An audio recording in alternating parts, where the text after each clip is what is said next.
네, 이번 시간에는 화폐제도라는 제목으로 진행을 할 텐데요.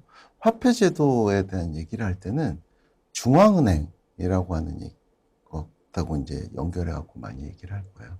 실제로 우리가 언론에 대한 기사나 뉴스를 통해서 나오는 경제에 대한 내용 중에서 한 50% 정도는 이 내용이에요. 뭐냐면 어떤 한국은행이 어떤 정책을 폈다. 한국은행이 어떤 발표를 했다. 그다음에 미국의 중앙은행이 어떤 내용을 발표했다. 지금 현대를 살아가고 있는 경우에 우리 실생활에 가장 많이 영향을 미치고 있는 내용들이 오늘 공부하려고 하는 이 화폐제도에서 그 얘기가 될 겁니다.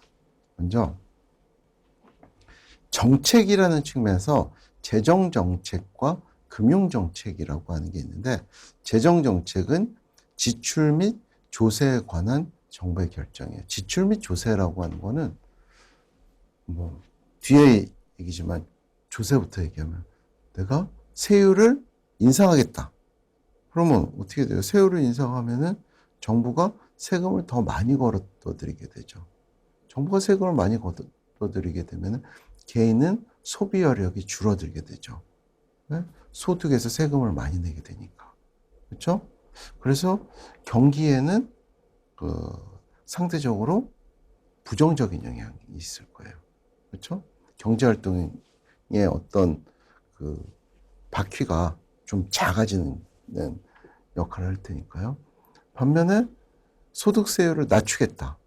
뭐 이제 경제 정책을 하게 되면은 세율을 갖다 낮추라는 얘기 많이 하잖아요.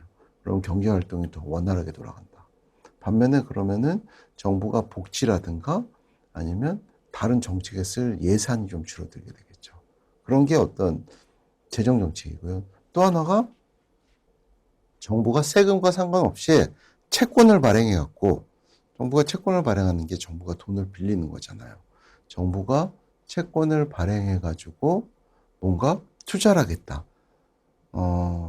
대표적인 게 뭐 미국의 뉴딜 정책 이런 게 있었어요. 미국이 대공황으로 굉장히 어렵게 되다 보니까 정부에서 대규모 그 인프라 사업을 했죠. 그때 뭐 댐 건설이라든가 도로 건설 이런 걸 통해 가지고 정부가 지출을 많이 해갖고 그런 사업을 벌이면서 그걸 통해 갖고 어떤 고용도 발생하고 건설 노동자들이 취업할 수 있게 되고 기업들이 그런 공사를 하게 되면서 어떤 활성화를 하는 그런 것들이 뭐 우리가 생각하는 재정 정책이에요. 그와 별도로 이건 이제 정부에서 하는 정책들이거든요. 주로 국가. 그래서 기획재정부라든가 이런 경제, 예전에는 우리 경제기획원이라고 했는데 미국은 재무부, 우리나라는 기획재정부 이런 데서 하는 일이고, 금융정책은 어디서 하는 거냐면은 중앙은행에서 하는 일이에요. 중앙은행이 한국은행 또는 뭐 미국 같은 경우에는 페드라고 또는 FRB라고 하는 데서 하는 건데, 이자율을 갖다 조정한다거나 이자율을 갖다 높인다거나 이자율을 낮춘다거나, 이자율을 높이면은 어떻게 됐어요? 투자가 줄어들게 되겠죠. 투자가 줄어들면은 경기가 약간 그 소극적으로 발생하게 되는 거거든요. 경기가 과열일 땐 이자율을 높여서 대응을 하고, 경기가 안 좋을 때는 이자율을 낮춰서 대응하고, 이런 것도 있겠고, 그 다음에 어떤 시장에서 채권을 내가 중앙은행이 매입하거나 매각하거나 이런 활동도 하게 돼요. 이런 것들을 우리가 금융정책이라고 얘기를 합니다.